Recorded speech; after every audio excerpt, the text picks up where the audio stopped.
नमस्कार दोस्तों, स्वागत है आपका मेरे चैनल कथा कहानियाँ में। मैं आ गया हूँ आपके लिए एक नई कहानी लेकर, जिसका नाम है सुनहरी मछली। तो चलिए कहानी को शुरू करते हैं। यह एक समय की बात है। एक छोटे से गांव में एक गरीब किसान रहता था। उसके पास बहुत थोड़ी सी ज़मीन थी, जिस पर वह कठिन परिश्रम करता था, लेकिन फसल कम ही होती थी। उसकी स्थिति दिन प्रतिदिन बिगड़ती जा रही थी। एक दिन किसान को खेत में काम करते हुए एक चमकती हुई चीज़ दिखाई दी। जब उसने उसे ध्यान से देखा तो वह एक सुनहरी मछली थी। मछली ने किसान से कहा, अगर तुम मुझे वापस पानी में छोड़ दोगे तो मैं तुम्हारी 3 इच्छाएं पूरी करूंगी। किसान को पहले तो यकीन नहीं हुआ, लेकिन उसने मछली को पानी में छोड़ दिया। जैसे ही उसने ऐसा किया, मछली ने अपनी पहली इच्छा पूछी।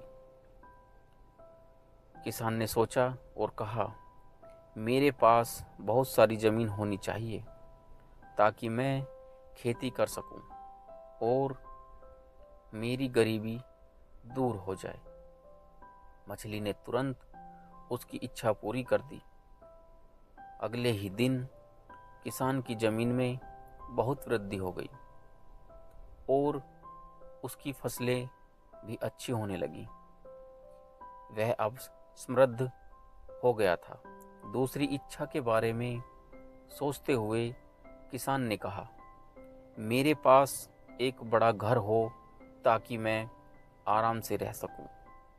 मछली ने उसकी यह इच्छा भी पूरी कर दी।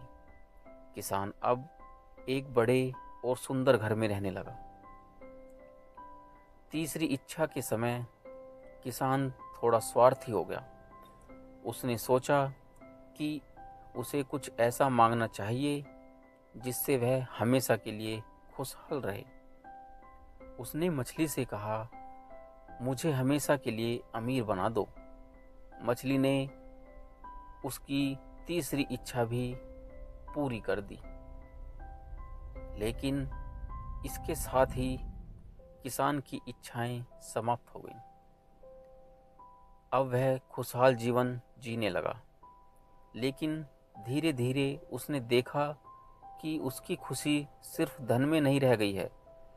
उसके पास सब कुछ था, लेकिन अब वह अकेला और असंतुष्ट महसूस करने लगा। उसने समझा कि वास्तविक सुख संतोष और परिवार के साथ होने में है। किसान ने अपनी गलतियों से सीख ली और अपने जीवन में संतुलन बनाने का प्रयास किया। क्योंकि धन के साथ उसका कुछ समय तो बहुत ही अच्छा कटा, लेकिन धीरे धीरे क्योंकि धन आने के कारण उसने सबसे किनारा कर लिया था और अपनी ही धुन में मगन रहने लगा था। लेकिन धीरे धीरे उसे समझ आने लगा कि असली सुख धन में नहीं, बल्कि संतोष दूसरों के साथ और मन की खुशी में है। इसलिए उसने सोचा कि सभी से मिलना चाहिए और जो भी अपना स्वभाव धन आने के बाद उसने बनाया है उसको बदलना चाहिए। तो ऐसे करके धीरे धीरे किसान को समझ आने लगा और उसने अपना परित्याग किया और सभी से घुल मिलकर रहने लगा। तो दोस्तों, इस कहानी से हमें यह सीख मिलती है कि असली सुख धन में नहीं, बल्कि मन की शांति में है, लोगों के साथ में है। तो दोस्तों, कहानी यहीं पर समाप्त होती है। कहानी अच्छी लगी हो तो कृपया लाइक करें, चैनल को सब्सक्राइब करें और कमेंट कर अपनी राय ज़रूर दें। और कृपया चैनल को सब्सक्राइब ज़रूर करें, ताकि आने वाले समय में आप और भी अच्छी अच्छी कहानियाँ मेरे चैनल पर देख और सुन सकें। धन्यवाद।